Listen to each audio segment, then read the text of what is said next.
Ó, se liga só. Saindo da genética... Bora lá. Saindo da genética, agora a gente vai fazer questão de ecologia, tá? O que mais cai em ecologia? Cai a parte dos conceitos iniciais da ecologia, né? Saber o que é uma espécie, uma comunidade, uma população, um ecossistema. Saber quais os tipos de ecossistema e biomas que a gente tem. Sucessão ecológica também cai bastante. Relações ecológicas cai demais, né? A gente vai falar aqui de relações ecológicas, cai muito. Impactos ambientais também cai muito, tá? E é o que a gente vai focar aqui. A gente vai focar em relações ecológicas e impactos ambientais. Aqui, outra coisa também, cara, é básico de ecologia, gráfico. Cai muito gráfico, muita tabela, tá? Porque ecologia, ela é basicamente uma análise de informações matemáticas que são mensuráveis em campo, em um determinado ecossistema, e a gente reproduz isso matematicamente em gráficos, tá? A gente tem, principalmente para relações ecológicas, uma série de gráficos que você tem que saber bater o olho naquele gráfico e falar: isso é gráfico de predação, isso é gráfico de comensalismo, mutualismo, competição, tá? Porque geralmente eles te colocam lá um gráfico e em cima daquele gráfico você já tem que bater o olho nele e saber: isso é gráfico da relação ecológica tal. E aí você marca a questão, tá? Por exemplo, aqui a questão te dá 3 gráficos. Nesses 3 gráficos eu estou trabalhando espécies de bactérias. Uma espécie A e uma espécie B. Quando eu tenho a minha bactéria da espécie A e da espécie B em culturas isoladas, o que é cultura isolada? Isso aqui é em laboratório, né? A gente tem ali as nossas plaquinhas de Petri, onde eu tenho as culturas de bactérias sendo criadas, tá? E a gente tem, já na literatura, uma curva de crescimento populacional. A gente consegue mensurar que qualquer população de qualquer espécie, ela cresce exponencialmente. Então aqui é um crescimento populacional exponencial da espécie A e da espécie B. Um crescimento ideal para essas duas populações isoladamente cultivadas. Mas, quando eu realizo o cultivo da espécie A e da espécie B conjuntamente, o que eu observo? Eu não tenho mais um crescimento ideal para a minha espécie B. A minha espécie A, ela continua com seu crescimento a nível exponencial. Mas a minha espécie B, ela tem um declive de crescimento populacional. Ela não está crescendo da mesma maneira como ela estava crescendo quando ela estava isolada. O que eu consigo afirmar a partir disso? Toda espécie, toda população de espécie, tanto a nível de indivíduos da mesma espécie, quanto populações de espécies diferentes, eles naturalmente competem por recursos. Por quê? Se eu tenho uma determinada espécie de macaco, por exemplo, que se alimenta do mesmo fruto que a outra espécie de macaco, eles vão competir por aquele mesmo recurso. Isso é competição que a gente chama de competição interespecífica. Uma competição que acontece a nível de espécies diferentes. Seja uma competição por alimento, competição por água, competição por abrigo, por território. Competição interespecífica. Agora, quando eu tenho dentro de uma mesma espécie indivíduos que estão competindo por recurso, alimento, água, território, parceiro sexual, é uma competição do tipo intraespecífica, dentro da mesma espécie. A única diferença entre esses dois tipos de competição, com relação aos recursos que eles competem, é que a competição por parceiro sexual só acontece dentro da mesma espécie. Logicamente, indivíduos de espécies diferentes não vão competir por parceiros sexuais, tá? Mas, professor, por que isso acontece? Por que eles competem por recurso? Competem porque há o que a gente chama, e isso é muito importante vocês lembrarem, a chamada sobreposição de nicho ecológico. Nicho ecológico é aquela gama de características e informações que eu tenho de uma determinada espécie. O que ela se alimenta, como ela se reproduz, onde ela habita, qual é o contexto de ciclo de vida dela. Isso é nicho ecológico. Se eu tenho espécies que habitam o mesmo local, consomem os mesmos alimentos, eu tenho sobreposição de nicho ecológico, porque o nicho ecológico de uma espécie é igual ao da outra. Isso acontece, obviamente, com os indivíduos da mesma espécie, porque eles têm o mesmo nicho ecológico, tá? Só acontece competição quando eu tenho sobreposição de nicho ecológico, tá? Logicamente, então, a gente consegue ver que espécie A e espécie B, elas têm nicho ecológico sobreposto. Porque quando elas estão juntas, elas estão competindo por recursos e isso é visível, não só, por exemplo, quando a gente vê dois grupos de macacos brigando por um alimento. Isso é visível matematicamente pela quantidade de indivíduos daquela população. Porque a espécie B tinha um crescimento ótimo. Agora ela não tem mais. A população declinou. Se a população declinou e a outra manteve o seu crescimento, significa que eu tenho competição acontecendo. Mas que competição é essa? Eu estou trabalhando espécies diferentes. Então é uma competição interespecífica. Beleza? Espécies diferentes. Tá bom? Gravem então esse gráfico, tá? Esse gráfico aqui cai muito em prova, tá? A competição cai bastante. É sempre uma espécie, não mas necessariamente... Aí tá visível que um evoluiu e o outro... não evoluiu, teve crescimento populacional, tá? Não necessariamente a questão vai te dar os 3 gráficos, tá? Mas se te der só esse gráfico aqui, você já consegue ver. Uma população com crescimento populacional lá em cima e a outra lá embaixo. Tá bom? É gráfico característico de competição. 2. Qual impacto ambiental está relacionado a esse esquema aqui? Isso aqui é uma cadeia alimentar, tá? Em que a gente tem indicados como primeiro nível trófico as plantas aquáticas. O primeiro nível trófico é sempre o nível dos produtores daquele ecossistema. Por que produtor? Porque é o produto da fotossíntese dos organismos vegetais que é encaminhado para todos os níveis tróficos daquela cadeia alimentar, tá? Então, os produtores são sempre os organismos vegetais, ocupando sempre o primeiro nível trófico. Segundo nível trófico, terceiro nível trófico, quarto nível trófico e assim sucessivamente, N níveis tróficos, são os consumidores. Consumidor primário, secundário, terciário, quaternário, a partir do segundo nível trófico. Tá? Não confundam nível trófico com o nível de consumidor. O segundo nível trófico é o consumidor primário. O terceiro nível trófico é o consumidor secundário. Então, o nível trófico está sempre um número a mais do que o consumidor. Tá? Além dessa minha sequência alimentar aqui, dessa minha cadeia alimentar, eu tenho a inserção de um elemento extra, que é o mercúrio.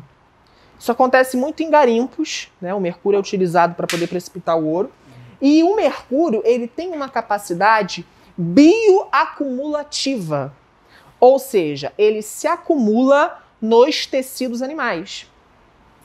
Essa capacidade bioacumulativa garante com que o mercúrio se acumule ao longo de todos os níveis tróficos dessa minha cadeia.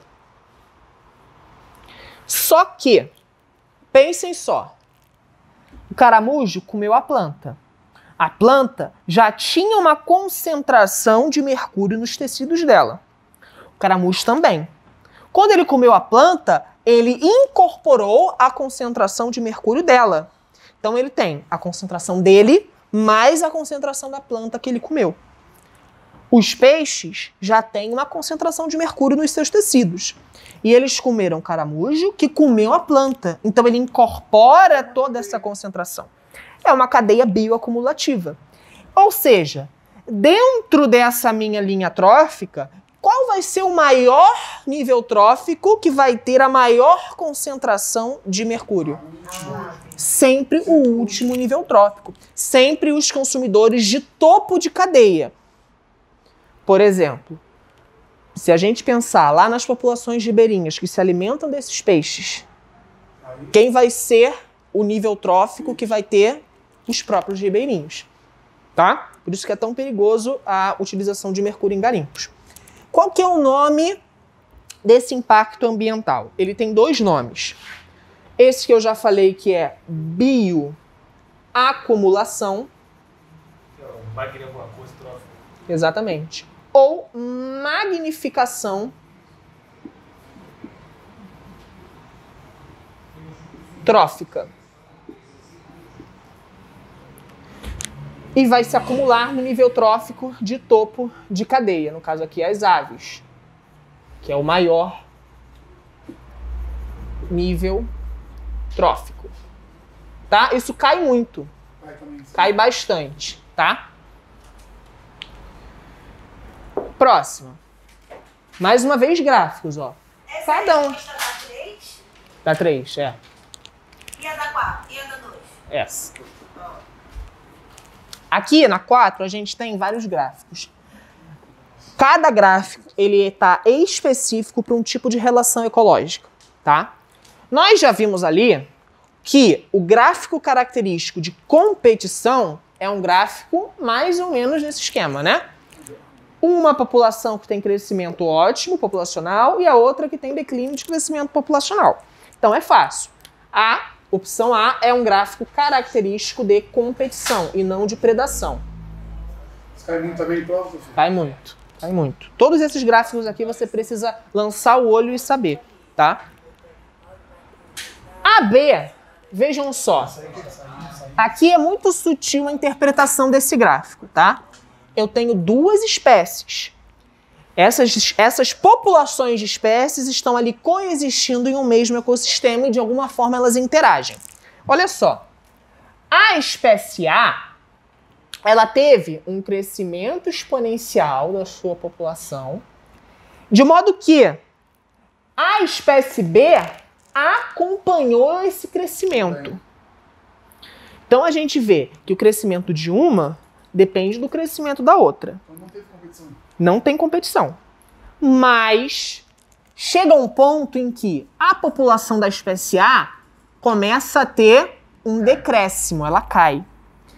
E a população da espécie B acompanha essa queda de população. Depois, volta a crescer a população de A e volta a crescer a população de B. E essa sequência vai se repetindo ao longo do tempo. Por que que isso acontece?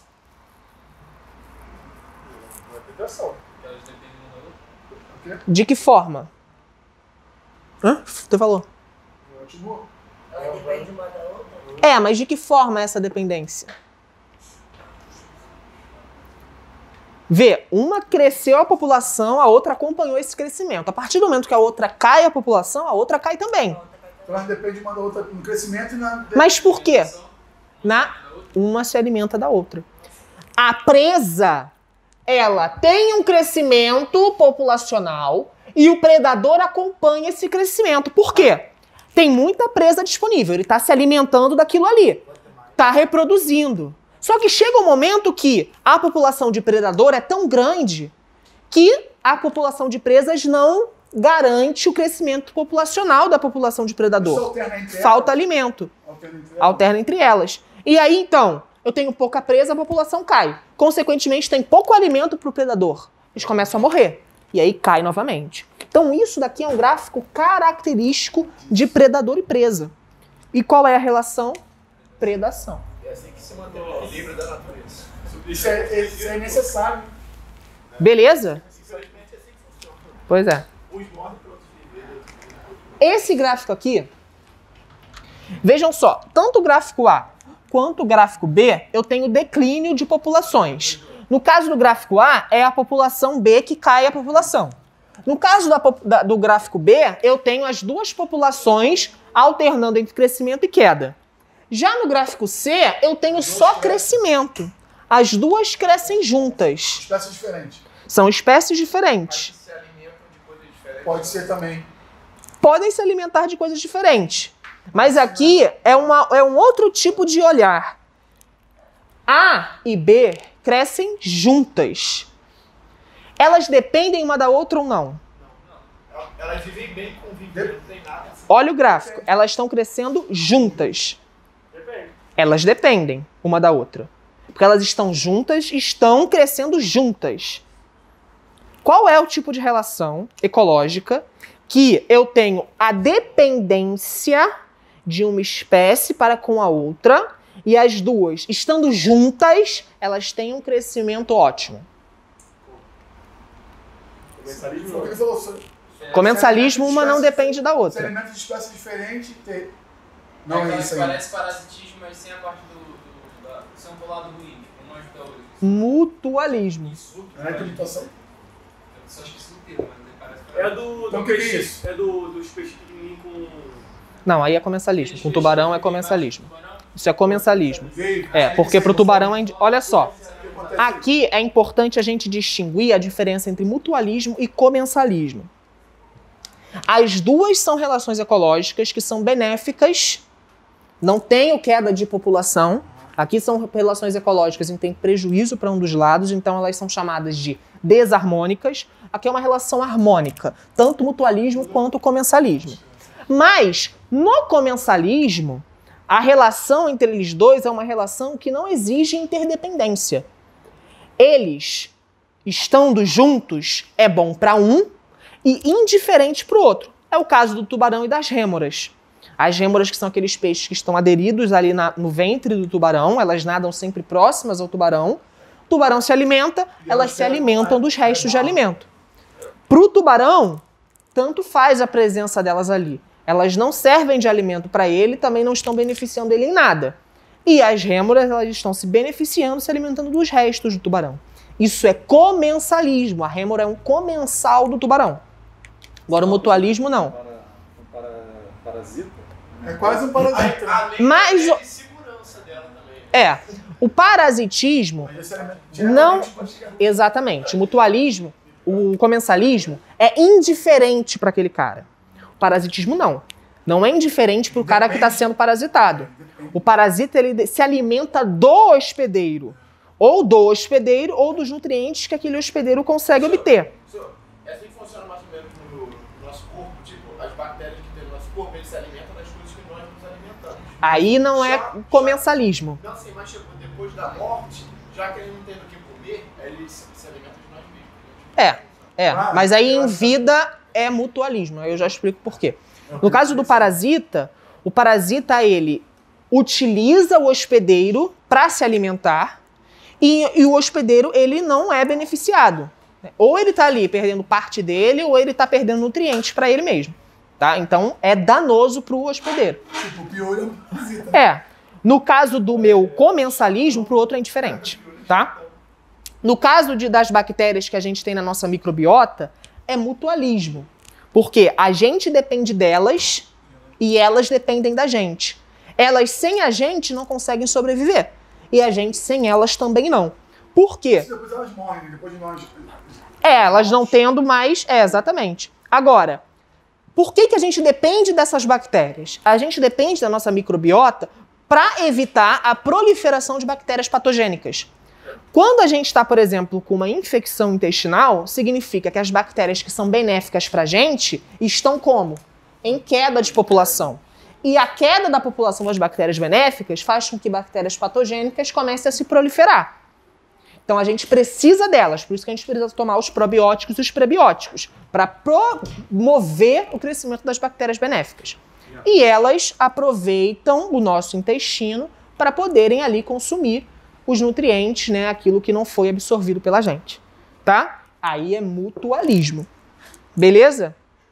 Então a diferença de mutualismo para comensalismo é essa. Mutualismo, os dois dependem, precisam estar juntos para ter crescimento populacional ótimo. Comensalismo não. Para um é indiferente, tá? Agora esse gráfico D, ele não está relacionado a nenhuma relação ecológica. Ele é um gráfico que indica crescimento populacional. um crescimento populacional real e um crescimento populacional relacionado ao potencial biótico daquela espécie. Vejam só, em um mundo ideal, em que existe recurso para todo mundo, né, tem água para todo mundo, tem alimento para todo mundo, tem território para todo mundo, toda a população tenderia a crescer exponencialmente sem limite.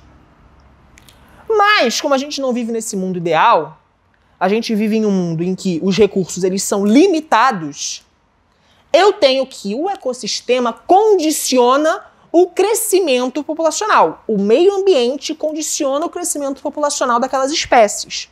Porque vai depender da quantidade de recursos disponíveis que vai indicar para aquela espécie quanto que ela pode crescer.